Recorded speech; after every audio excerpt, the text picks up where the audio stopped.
All right, in this section here, we're going to be going over find the slope of the tangent line at a given point. So this will be much like this first section here, finding the derivative by the limit process, because we'll still be doing that, except we're going to add something a little extra onto this. So find the slope of the tangent line. Let's scroll on down the screen. But the first thing we're going to do is we're going to bring up a picture. I can find a picture here to bring up. Yes, I believe this is the picture here.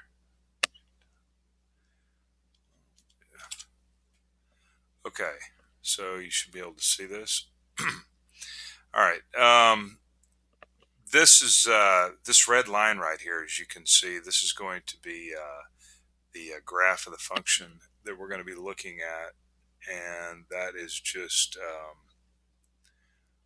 believe that's going to be x plus 1. So you see the red dot here that I'm following, and just up and to the left of the red dot, you see this d over dx. And what that actually is, it's some different notation we haven't talked about yet. And that's actually going to be the slope, which, as you can see, is equal to 1. That's the slope of this line. Now, and you can see x is equal to 1.47, 1.09. We're going to be actually looking at the 0.12, so this point right here. And we're going to be asked to find what is the slope of the tangent line at the point on the graph at 1, 2. Now, I don't know if you can see this or not, but notice that the line is actually black. The line's red, but there's this black part of the line. As you can see here, that is the tangent line. Okay, and it's hard to see because this is just a line. Yeah. Okay, well, let's just get over here and find the slope of that line. Okay, so the first thing we're going to do is we'll go ahead and write out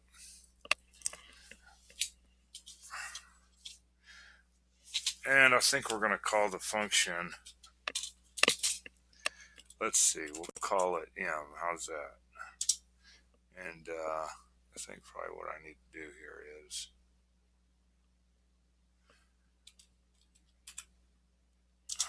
let's use capital M. So m of x is equal to x plus 1. And what we're going to want to do is we're going to want to find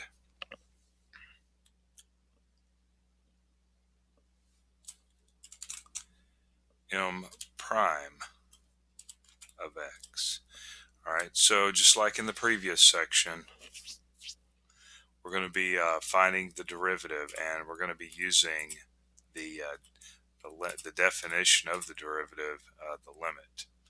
All right, so we got to remember what that is.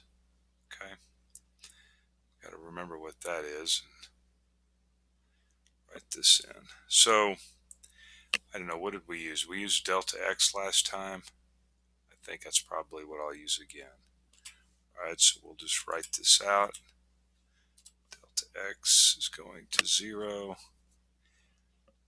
right. So you should have this.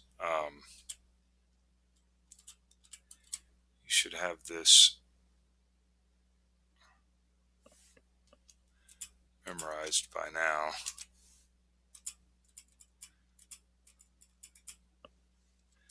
I know I do. All right. No, that was a minus. What? F of x. All right, and it's all over. What's it over? It's all over delta x. Okay. And so this is what we want to find here. Now, we're finding the slope of a line. And do you remember that? That's m is equal to, and then I'm just going to write it like this, y2 minus y1 over x2 minus x of 1. Okay, this should look familiar. to you. This is just finding the slope of the line given 2 points. Well, if you take a look at this up here, see this up here? This pretty much is this. It's the change in y over the change in x. Okay, so I thought I would just throw that at you. All right. Okay, so the first thing we're going to want to do here is we need to find this guy right here, f of. Let me go ahead and just highlight this. Oh, that's right. It doesn't let me do that. I don't know. Let me try it anyway. Maybe it will. It did. Okay. All right, so we're taking x plus delta x and we're plugging it in to this right here. And I noticed there's something that I left off. We'll talk about it here in just a second. Let me go ahead and finish this. All right, so we're plugging it in. Right, so this x gets replaced with whatever's in parentheses here. Okay, and then we got plus 1. Plus 1. All right. Okay, let me go back to this graph here real quick. Well, that's not what I wanted to go back to. We're going to be at the point 1, 2, which is about right there. All right. However, I didn't mention that up here. So let me go ahead and mention that. 0.12. Okay. All right. So we're going to need to know that. All right. So we're going to be wanting to find, we got to find m prime of x first. And once we find m prime of x, and then what we're going to do is go ahead and we're going to be looking for m prime of 1. Okay, so this is what we're really after right here. I should probably write that down here, but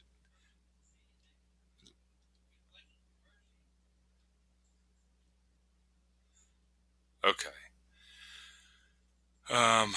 What are we doing here? I forgot what's going on. All right, so we found this up here, and we already know what that is. That's just x plus 1. So we just go ahead and plug everything in. So what we need to do, just plug everything in. So we'll just rewrite that. Okay, let's go ahead and go to the top there.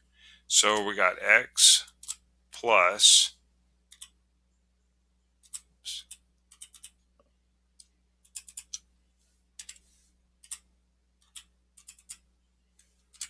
delta x plus 1.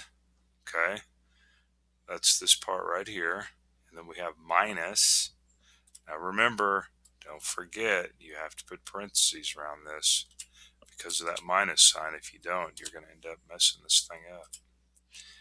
Okay, now what we'll want to do is simplify this guy. And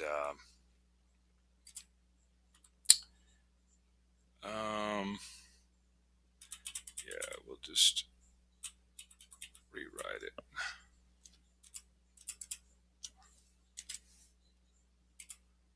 Okay, and since we got plenty of screen, we've got plenty of screen over here. What we could do is I could just write equals and do that. All right. And let's now simplify this numerator. So as you can see here, we're going to go ahead and remove that. We have the minus, but we're going to need to distribute that minus across. Okay.